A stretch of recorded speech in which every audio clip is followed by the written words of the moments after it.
농민들의 매출을 다 더하면 한 60조 정도 되는 거고, 유통 과정이 있으니까 그것까지 포함하면 한 150에서 200조 정도. 이 산업 전체의 크기가 너무 크기 때문에 저희가 이번에 1,700억을 받았지만 이건 정말 아무것도 아닌 돈이거든요. 딸기를 키우시다가 다음 달에는 수박을 키우신다 그러면은 패키지를 구매를 하셔서 누르시면은 이제 수박에 맞도록 시스템이 이제 자동으로 환경을 조율하는 이런 거까지도 이제 미래에는 기대할 수 있다. 커피집이나 편의점 같은 굉장히 좋은 자영업이 될 수 있겠다. 창업에 굉장히 좋은 카테고리로 만들어 드리는 게 저희의 목표라고 할 수 있습니다. 네, 안녕하세요. 티타임즈 홍재 기자입니다.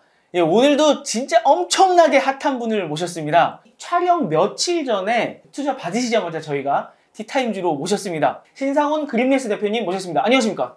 안녕하세요. 안녕하세요. 대표님, 와, 누적 투자 금액이 2,100억입니다. 네.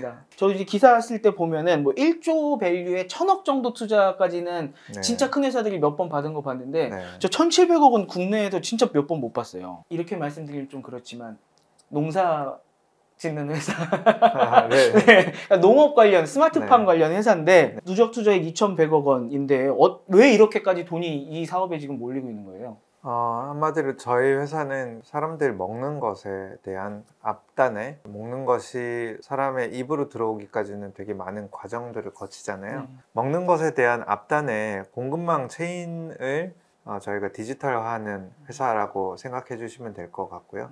결국에는 먹는 것에 대한 원재료를 생산하는 산업 자체가 농업이잖아요.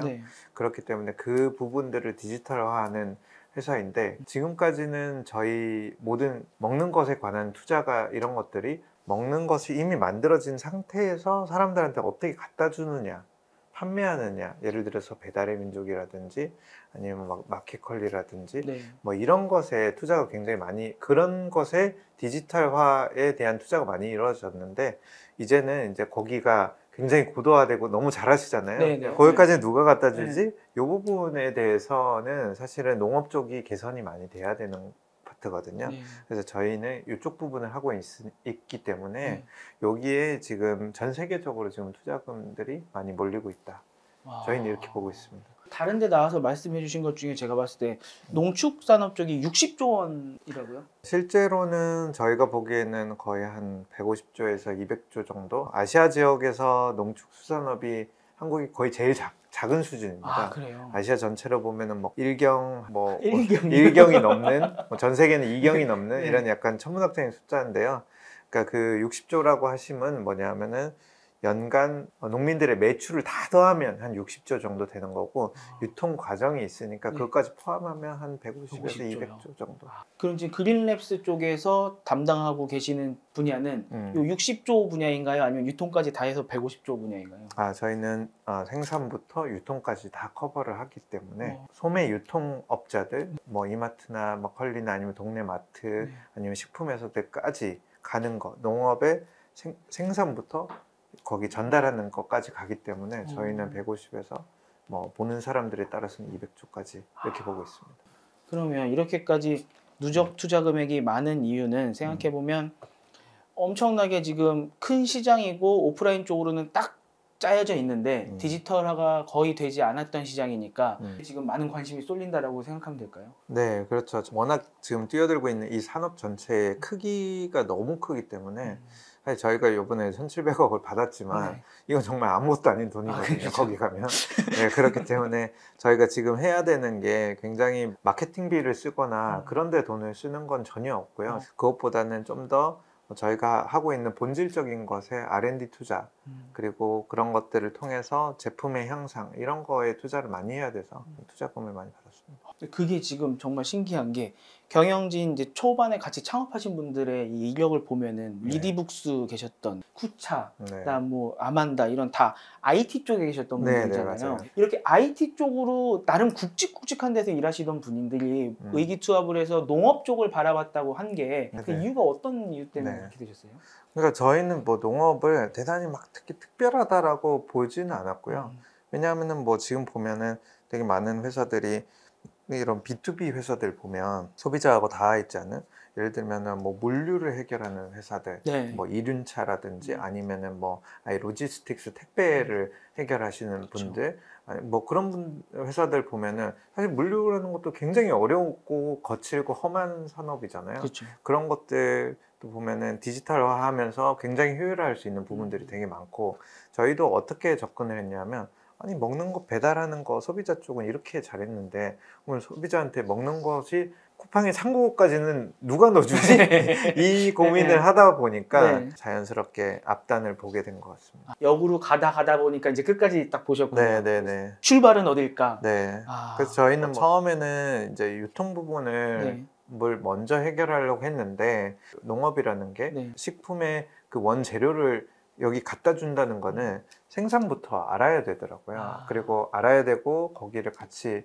해야 되기 때문에 생산과 유통은 분리될 수 없다, 이걸 깨닫고 저희가 뭐 사업을 시작한 게 된 거죠. 다른 데서 강연하시는 걸 이렇게 좀 봤었는데 농업 분야 같은 경우에는 이제 전 세계가 정부 주도 사업이다. 그래서 정부랑 이렇게 엮일 수밖에 없는데 네. 그린랩스 유저를 보시면요, 2021년 초만 해도 유저 수가 뭐 10만 이랬었는데 현재는 50만까지 올라갔다고 하고 네. 전체 농가의 뭐 25%가 사용할 정도라고 하니까 네. 이게 나라에서 엄청 드라이브를 걸고 있는 건가 이제 이런 생각이 들더라고요. 네. 나라에서 드라이브 거는 건 전혀 아니고요. 그래요? 네, 뭐 저희도 사실 되게 놀라워요. 왜 이렇게까지 이제 농민들의 수요가 많았구나, 네. 그런 생각을 많이 들고 있고요.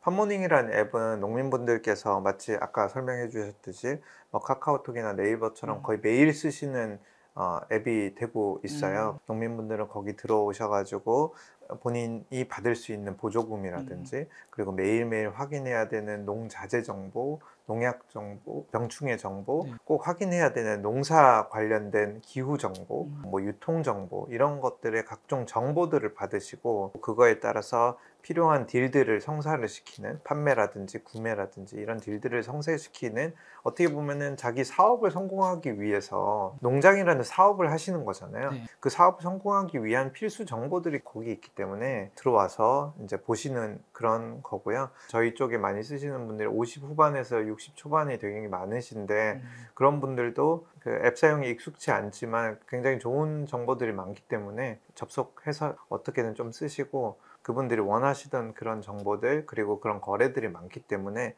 마을 단위로 많이 들어오세요. 아, 마을 단위로요? 네, 마을 단위로 한 분이 가입을 하시면 쫙 이장님 펴지는군요. 주도로 해서 이제 마을 사람들 다 깔고, 특히나 이 마을 단위로 같이 쓰시면 장점들이 되게 많거든요. 우리나라 농촌의 마을들이 어떻게 돼 있냐면 결국에 그 마을 하나가 협동조합 형태나 아니면 뭐 장목반이나 어떤 조합의 형태로 이루어져 있어요. 왜냐하면 그냥 같이 이제 작물을 키워야 판매도 같이 하고 이제 구매도 같이 하는, 브랜드화도 시키시더라고요. 네, 마을 맞아요, 단위로. 맞아요. 그렇게 되기 때문에 저희 쪽 서비스를 또 동시에 활용하시는 분들이 많이 생겨나고 있습니다. 저희가 이제 산업 크다만 지금 말씀을 드리고 네. 정확히 좀 약간 세부적으로는 말씀을 안 드려서 좀 궁금하실 것 같은데, 여러분들께서 그린랩스가 처음에 제가 봤을 때는 농업 쪽에 OS가 되겠다라는 기사들을 좀 봤었거든요. 네네네. 현재는 지금 보니까 좀 약간 농업 포탈 약간 이런 느낌으로 가 있더라고요. 네. 제일 핵심 서비스는 이 팜모닝이라는 앱이라고 보면 될까요? 네, 맞습니다. 저희는 어떻게 봤냐면 농업에 종사하시는 농민분들을 한 명 한 명을 사장님으로 생각하고 있어요. 그래서 그 사장님이 어떻게 하면 농장 경영을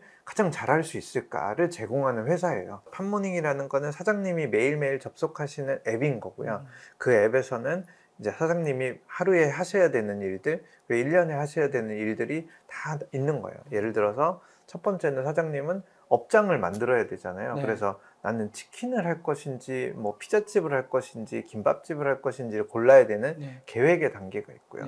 그 계획의 단계 안에 저희가 말하는 스마트팜이 들어있어요. 처음 시작 단계부터? 처음 시작 단계에서 시설을 만들어야 되잖아요. 내가 치킨을 했으면 치킨에 필요한 튀김 기계가 필요하듯이 내가 딸기를 했다. 그럼 딸기를 요즘에 밭에서 잘 안 해요. 스마트팜에 하기 때문에 스마트팜 저희 서비스를 넣어드리는 거고, 그다음 재배 과정은 씨앗, 비료, 농약 이런 것들이 필요하기 때문에 저희가 거기에 대한 정보와 좋은 거래들을 제공을 해드리는 거고, 그 다음은 이제 판매를 저희가 도와드리는 서비스를 해드리고, 이 모든 과정에서 자금이 필요하잖아요. 사장님은 항상 자금이 없으니까 그 자금들을 쉽게 조달할 수 있는 방법들을 또 제공하는 이 4가지 단계들을 저 팜모닝 앱에서 서비스를 하고 있다. MSG 조금만 뿌리면은 한 번도 안 해본 사람도 할 수 있겠네요. 그거 아, 쓰면. 저희가 그래서 되게 추구하는 바가 네. 그 누구도 굉장히 손쉽게 농장 경영을 하면서 수익성이 굉장히 높은 농장 경영을 할 수 있게 한다. 뭐 이런 것들을 저희 내부적으로는 좀 목표를 하고 있습니다. 저희가 진짜 그냥 지나가는 말로는 나중에는 내려가서 농사나 져야지라고 하지만 실질적으로 농사 짓는 게 진짜 힘든 일이고 어려운 아, 일이잖아요. 어마어마하죠. 네. 특히 저희처럼 그냥 도시에서 태어나서 도시에서 자란 사람들은 진짜 그 아무것도 일도 모르잖아요. 네. 뭘 어떻게 해야 되는지. 맞아요. 근데 그거를 지금 하나하나 딱 디지털화해서 그다음에 또 편리하게 어떻게 하면은 어느 순간에 뭘 하면 되는지를 쭉 다 알려주고 뭐 사용하기만 하면은 좋은 결과를 낼 수 있게끔 그렇게 도와주시는 그런 서비스라고 보면 되겠군요. 전 좀 깜짝 놀란 게 이 센서들이나 이런 게 제가 생각하는 수준이 아니던데요. 거의 앉아서 다 할 수 있는 정도로 돼 있던데 네. 주요 서비스 뭐가 있는지 좀 말씀해 주실래요? 저희가 회사가 커버하는 영역은 이제 스마트 기술 중에 농업과 축산업 두 개를 하고 있고요. 네. 농업 쪽을 먼저 말씀을 드리면 시골 가시다 보면은 비닐하우스 있죠. 네네네. 그리고 또 유리로 된 것도 있어요. 엄청 큰 거. 해외 나가면 또 있거든요. 가끔 지하철 같은 데 보시면은 되게 멋있는 보라색 불빛 나는 식물 공장이 막 설치되어 있거나 아니면 건물 안에 들어가 있는 이런 것도 있죠. 이런 각종 종류의 스마트팜들을 저희가 제공을 하고 있고, 예를 들면은 뭐 케일이다 아니면은 뭐 딸기다 그러면은 계속 딸기를 넣거나 케일을 넣었을 때 가장 효율적으로 얘가 계속 자랄 수 있는 외부 환경의 변화에 따라서 지금은 온도가 27도, 상대 습도는 뭐 60%에 맞춰야지 가장 에너지 비율, 비용, 그리고 얘의 성장 속도 이런 것들을 최적화할 수 있는 값들이 계속 동적으로 변화하면서 얘를 제어를 해주고 있어요. 예를 들면은 뭐 딸기 명장이 하시던 것과 같은 수준의 인공지능이 제어를 하고 있는 거죠. 그거를 위해서 저희는 이제 여러 가지 기술들을 쓰는데,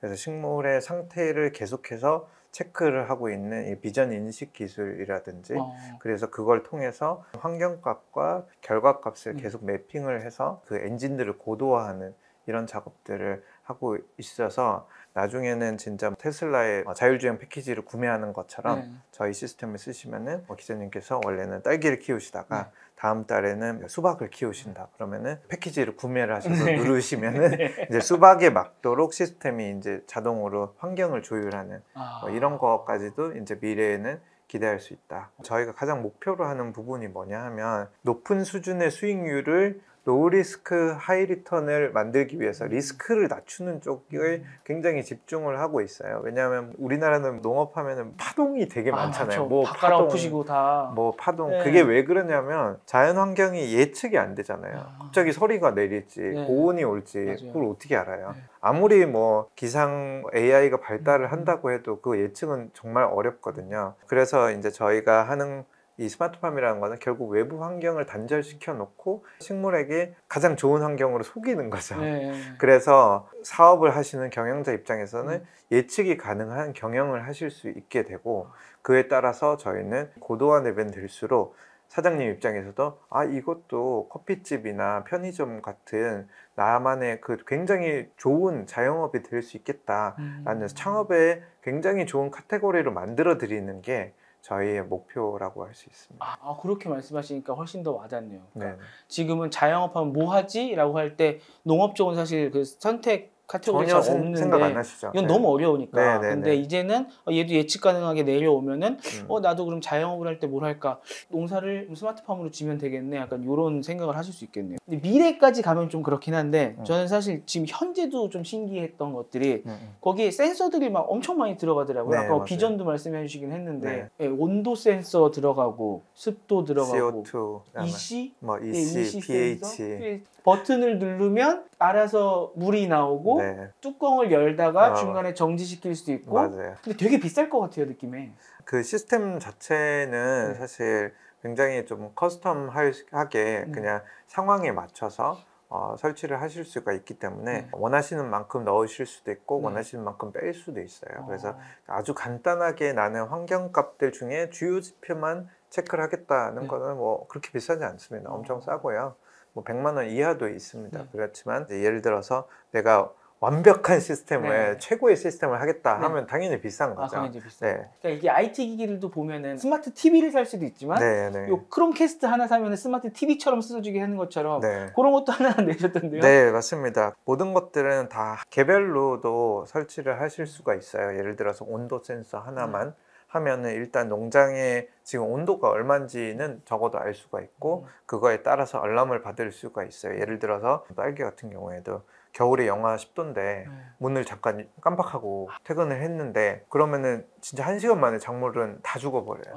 그렇기 때문에 그럴 때는 이제 온도가 떨어질 때는 긴급 알람을 계속 보내드리는 이런 서비스가 있을 수 있고요. 축산 서비스 같은 경우에는 닭은 몸무게에 따라서 가격이 달라져요. 네. 그래서 몸무게가 우리가 딱 먹기 좋은 그 치킨 한 마리에 그 몸무게가 나와야 되는데 그 몸무게에 딱 맞춰서 출하를 하실 수 있도록 그 카메라로 계속 찍으면서 몸무게를 예측하는 이런 서비스 그런 것들은 굉장히 쌉니다. 그래서 몇십만 원 안 하거든요. 그런 것들 농장에 하나만 설치해 놓으면 사장님들 입장에서는 맨날 그 닭을 몸무게를 잴 필요가 없이 딱딱딱 알아서 이제 출하를 하실 수 있는 이런 서비스들 굉장히 많이 지금 인기가 있습니다. 요거 같은 경우는 뭐 전 과정을 바꿔주는 건 아니지만 아주 적은 금액으로 많은 걸 해주는 것도 아니고 딱 리스크를 확 줄여줄 수 있는. 네네네. 저희가 계속 포커스하는 게 리스크 줄이는 거예요. 리스크를 줄여야 이 사장님들은 더 다른 투자를 하실 수가 있고 도전을 하실 수가 있거든요. 농업이라는 게 리스크가 너무 크거든요. 그래서 그런 것들 줄이는 거를 뭐 각종 IoT 기기나 아니면 다른 서비스를 통해서 저희가 줄이고 있습니다. 이런 상상도 해보게 되네요. 아마 스마트팜을 갖추시면 아까 비전 기술 말씀하셨으니까 이렇게 자라나는 화면들이 녹화가 또 돼 있을 수도 있잖아요. 네. 소비자로서 그거를 보고서 살 수도 있겠네요, 나중에는. 네, 뭐 미래는 그럴 수 있다고 생각을 하고요. 미국 같은 경우에는 뭐 마트 같은 데 가보면 유명 브랜드들 뭐 제스프리나 아니면 뭐 돌이나 뭐 이런 제품들 보면은 QR코드가 다 붙어 있어요. 그래서 QR코드를 인식을 하면 이게 이제 어디에서부터 어떤 과정을 통해서 왔는지 이런 것들이 다 소비자들이 확인하고 구매하실 수가 있거든요. 이제 그런 정보들이 저희가 어떻게 보면은 생산부터 유통까지의 모든 정보들을 담고 있기 때문에 저희가 그런 것들을 소매업자들한테 농축수산물을 제공을 할 때 그런 정보들이 함께 들어가는 거죠. 그래서 그 정보들이 소비자한테 전달이 되겠죠. 저는 이제 소비자로서는 제일 걱정되는 거는 계란 많이 먹지 않습니까? 외국에는 예전부터 뭐 자유롭게 뛰어노는 아이들, 유기농 먹은 아이들, 그 가격을 다 차별화해서 받았었는데 우리나라는 그게 좀 없다고 해서 좀 생기더라고요. 네, 그래서 맞습니다. 뭐 방생한 네. 다 근데 믿을 수가 없잖아요. 사실은 네, 얼마나 방생한 건지 네. 2m 안에서 방생한 건지 근데 그런 것들이 이제 나중에는 정말 QR 코드 하나로 볼 수도 있고 그렇게 되겠군요. 네, 맞습니다. 이 모든 것들이 결국에는 유통 과정 그리고 생산 과정들을 모든 밸류 체인을 저희가 디지털화하고 있기 때문에 이런 것들이 가능해지는데요. 특히 말씀해 주셨던 닭 같은 경우는 뭐 동물 복지로 키웠는지 항생제를 정말 안 썼는지 이런 그리고 사료는 뭘 먹였는지 이런 모든 일련의 과정들을 다 기록을 할 수가 있고 그리고 그 기록하는 과정들이 예전에는 농부분들이 다 기록을 손으로 해야 됐어요. 그러니까 나는 이거 하기도 힘들어 죽겠는데 결국엔 비용이거든요. 소비자가 그럼 비싼 달걀을 먹어야 돼요. 그러네요. 그럴 수는 없잖아요. 그렇기 때문에 이 과정들을 어떻게 하면 오토로 기록하고 자동으로 더 편하게 데이터로 남기고 제품과 함께 갈 수 있을까를 이제 저희는 뭐 각종 IoT 기술이라든지 저희의 IT 시스템을 통해서 지금 구현을 하고 있고요. 그렇게 하면서 저희는 이제 제공하는 정보들이 결국에는 뭐 유기농 여부, 동물복지 여부, 그리고 조금 더 나아가서는 이 제품이 어떤 과정을 통해서 탄소 배출을 얼마나 했는지 아니면 탄소 배출을 얼마나 저감했는지 이런 것까지도 같이 태깅해서 제공을 하는 뭐 이런 것들이 이제 저희가 조만간 구축할 미래인 거죠.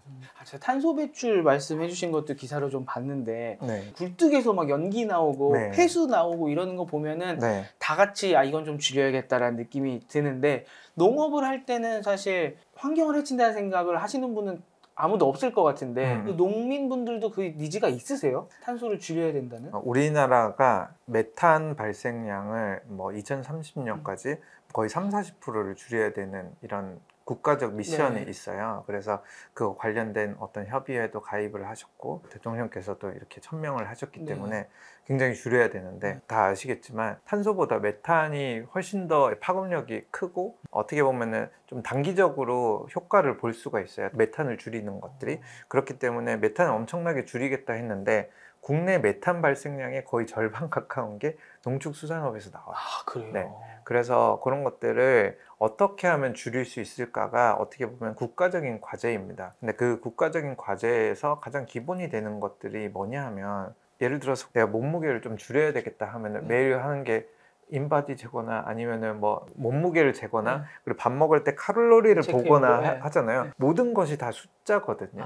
근데 우리가 소비하는 게 다 음식이잖아요. 네, 농축수산물이 다 음식이에요. 네. 메탄을 줄여야 되는데 이 음식에 메탄이 얼마나 발생했는지가 모르면 줄일 수가 없잖아요. 그쵸. 그렇기 때문에 저희가 모든 전 과정들을 담고 거기에서 발생하는 메탄의 양을 계산하고 있어요. 그 계산을 통해서 어떻게 줄일지 일단 보여야 줄일 수 있거든요. 그래서 그 보이는 작업들을 지금 저희가 하고 있고 그리고 각종 이제 주요 기관들, 글로벌 기관들, 연구기관들하고 저희가 협력을 하고 있어서 뭐 저희가 열심히 한다면 저희 목표로는 이제는 여러분들께서 이제 먹으시는 음식마다 마치 킬로칼로리 표시되어 있듯이 그리고 영양소 표시되어 있듯이 탄소량도 그리고 메탄량도 이제 저희가 표시하는 뭐 그런 꿈을 가지고 있습니다. 아, 이 칼로리 보고 먹는 것만 해도 사실 좀 스트레스인데 와 이거 환경오염까지 보면 정말로 자동으로 다이어트가 될 것 같은 느낌이 드네요. 아 그러니까 이게 당장 우리가 줄여야 돼라는 그거는 좀 약간 나중 얘기네요. 일단은 우리가 얼마나 이렇게 발생을 시키고 있느냐부터 일단 알아야 되는 게 먼저. 그렇죠. 그냥 똑같은 달걀이 있더라도 이건 동물복지 달걀이야. 아니면 얘는 항생제 없는 거야. 얘는 싸지만 항생제도 많이 넣고 비윤리적으로 키웠어. 그러면은 소비자 입장에서 내가 조금 더 여유 있으니까 뭐 이걸 먹어야겠어. 그렇죠. 나는 착한 소비를 할 거야. 이런 사람들이 많잖아요. 지금은 탄소도 마찬가지 그 카테고리 안에 아주 중요하게 들어갈 겁니다. 또 그거에 따라서 가격을 차등해서 받을 수도 있으니까 또 이제 생산하시는 입장에서도 그러면은 메탄을 줄여서 생산하는 게 더 높은 가격을 받을 수 있겠구나 또 이렇게 되는 거군요. 그렇겠죠. 동물복지 계란 같은 경우는 엄청 비싸거든요. 그쵸. 그것처럼 그런 변화가 일어날 것 같습니다. 그 스마트팜 2.0 아까 얘기가 잠깐 나왔었는데 이제 제가 이전에 그 말씀하신 것들 이제 찾아보면은 1.0 같은 경우는 센서에서 수치 같은 거를 수집을 해서 데이터는 내가 보고 행동은 내가 하고 요게 조금 1.0이었다고 하면은 2.0은 수집을 한 데이터를 보고 좀 자동으로 해줄 수 있는 요게 2.0이다 라고까지는 알겠는데 2.0 같은 경우는 좀 궁금했던 게 지금 최적의 상태를 항상 추천을 해주는 거잖아요. 그러면은 아까 말씀하셨던 것처럼 이제 딸기왕이 있는 거랑 비슷하게 저도 할 수 있게. 근데 그 딸기왕의 방법은 어떻게 찾는 거예요? 어차피 테스트를 거쳐야 돼요. 이런 환경값이었을 때 결과가 어떻게 나왔다. 딸기가 처음 심었을 때부터 첫 번째 나왔을 때 그리고 마지막 나왔을 때까지 딸기가 여러 번 나와요. 보통 생애주기 동안. 그거가 퀄리티가 어땠는지 그리고 그런 또 환경값에 따라서 맛은 또 어땠는지 그런 품질까지도 체크를 하면서 점점 더 그 시스템이 학습을 하는 이런 상황이고요. 예를 들면 저희 같은 경우에는 이미 채소류 같은 경우에는 맛과 생산되는 주기 품질 이런 것들이 최적화될 수 있는 동적으로 움직이는 어떻게 보면 식물의 생장 레시피를 인공지능이 이미 맞추고 있습니다. 그거는 점점 고도화되겠군요. 네, 시간이 그렇죠. 지날수록. 마치 알파고처럼 점점 고도화되는 거를 점점 싸게 만들어서 농민분들께 계속 보급을 하는 거죠. 농민분들께서 이런 무기를 가지고 사업을 잘 하실 수 있도록. 그러면 나중에는 뭐 지금도 되는지는 잘 모르겠으나 난 이 맛을 만들고 싶어 라고 하면 고기에 맞춰갖고 쫙 할 수도 있겠네요. 네, 그 맛이라는 게 사실 미묘해서 그런 것들을 막 정확하게 할 수는 없겠지만 씁쓸한 맛을 강화하고 싶어, 뭐 단맛을 강화하고 싶어 이런 부분들은 결국에는 기계가 이해할 수만 있으면 되는 거거든요. 인터뷰하다 보면 설렐 때가 있는데 듣다 보니까 좀 설레네요. 먹는 거에 대해서 이렇게 좀 바뀔 수 있다는 게. 근데 이게 스마트팜에 대해서 보다가 엄청나게 섬세하고 센서도 많고 신기하다. 근데 약간 실망이었던 부분은 뭐였냐면은 CES 보면은 자율주행 트랙터 막 이렇게 돌아다니고 하잖아요. 그런 쪽은 왜 좀 없나요? 그게 또 어떻게 보면은 네. 우리나라 농업하고 서구권 농업하고의 차이점인데요. 아. 우리나라를 포함해서 아시아는 1가구당 경작지가 굉장히 작아요. 한 1헥타르 내외거든요. 1헥타르면 몇 미터죠 이게? 1헥타르면 한 3,300평 정도가 돼요. 3,300 그게 이제 일반인들 기준에서는 큰 것 네, 같지만 사실 그 정도로는 작업의 효율성이 나오기는 음. 힘들어요. 네. 그래서 미국 같은 경우에는 거의 200헥타르가 평균 농가 하나당 200헥타르 정도를 안 보이겠네요, 그치? 아 그럼요. 사람이 할 수가 없습니다. 기계가 무조건 해야 되고요. 음. 그래서 그거에 적합한 기계들이 계속 나오는 거고 음. 저희가 발전시키는 거는 이렇게 작은 경작지에서도 어떻게 하면 가장 높은 효율을 낼 수 있을까에 집중을 하는 겁니다. 그래서 오히려 뭐 미국이 좋고 한국이 나쁘다고 얘기할 수가 없는 게 네. 미국은 저희 나라처럼 섬세하게 이렇게 딸기를 키우고 이런 게 없어요. 그래서 우리나라 딸기 정말 세계 최고거든요. 그런 것들이 없기 때문에 미국에서는 그냥 대규모로 뭐 밀을 키운다든지 저희랑은 조금 다른 형태의 농업이라고 보시면 돼요. 인터스텔라 보면은 네네. 처음에 자율주행 트랙터 혼자 막 맞아요. 돌아다니잖아요. 맞아요. 그리고 그 주인공의 농업이라고 하는데 경작지 보면은 거의 끝도 없이 계속 자기 땅이잖아요. 맞아요. 옥수수가. 맞아요. 그런 느낌. 네네네. 우리는 할아버지 댁 가고 하면은 약간 비닐하우스 있고 네. 그다음에 논이 꽤 크기는 하나 그래도 끝이 보이는 정도의 느낌. 그럼요. 사람이 할 수 있는 정도. 정도죠. 아, 그러니까 니즈가 완전히 다르군요. 네네네. 그래서 뭐 우리나라도 조금 더 농업이 대규모 되고 있는 이런 현실인데 그리고 농업 인구가 아무래도 감소를 계속 하다 보면 국민이 먹어야 되는 그러니까 식량의 양은 오히려 늘어나고 있는데 1인당 생산량은 늘어나야 될 수밖에 없어요. 그렇죠. 이제 그랬을 때 자율주행이라든지 여러 가지 기계들의 도움들이 많이 필요로 하겠죠. 그렇죠. 그리고 이게 산업이 발전하다 보면은 큰 회사들이 많이 나오니까 이제 자기 경작지가 늘어나면 또 네네. 혼자 다 하려면 또 그런 게 필요할 수도 맞습니다, 있겠군요. 맞습니다. 그러면 좀 지금 보신 분들은 아마 일단 이렇게까지 큰 투자를 받을 수 있던 이유는 이쪽이 진짜 유망하고 우리의 삶을 앞으로 이렇게 많이 바꿀 수 있겠구나 라고 생각이 이제는 드실 것 같은데 그럼 IT 기술을 갖추신 분들이 또 저희 채널 구독자분들 중에 많으시거든요. 네네네. 그러면 그분들도 이쪽 와서 뭔가 내가 먹고 살 게 있어야 또 이쪽에 많이 뛰어드시고 네네네. 여기 또 많이 또 풍족해질 거 아니에요. 네. 다른 IT 분야 분들이 이쪽에 오셔서 이쪽에 좀 도전하시면 좋겠다 하는 분야가 있을까요?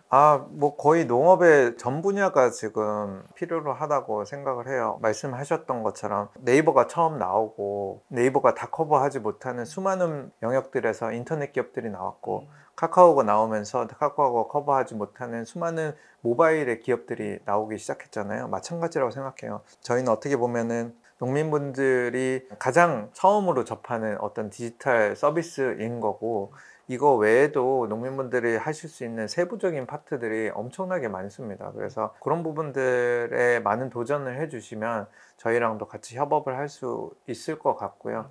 그리고 뭐 저희는 농업에 뛰어드시는 거, 뭐 축산업, 수산업에 뛰어드시는 거 너무 환영합니다. 농업의 디지털화를 통해서 우리나라 농업 수출도 늘어나고 농축산업 수출도 늘어나고 또 우리가 먹는 과정도 좀 개선되고 사실 이쪽은 많이들 기대했던 쪽이 아니었던 것 같아요. 생각을 못했던 이렇게까지 할 수 있을까? 정말 이 농업 축산업 쪽이 아까 말씀해 주신 것들을 다 총정리해 보면은 배달의 민족에서 음식 딱 왔을 때 딱 찍어보면은 이게 어떤 음식들, 재료들이 어디에서 재배돼 갖고 이렇게 왔는지의 과정들을 쭉 내가 볼 수 있고 안심하고 먹을 수 있는 뭐 그런 그림까지도 그려볼 수 있을 것 같네요. 그릴메스 한 회사를 위한 것뿐만 아니라 우리나라 농축산업을 위해서 잘 부탁드리겠습니다. 감사합니다. 관심 가지고 많이 지켜봐 주세요. 오늘 정말 긴 시간 동안 이렇게 생각지도 못했던 이 분야에 또 시야를 넓힐 수 있게 도와주셔서 너무 감사드리고요. 다음에 또 10조, 100조 같이 되셨을 때 또 한번 꼭 나와주시기 바라겠습니다. 감사합니다. 감사합니다.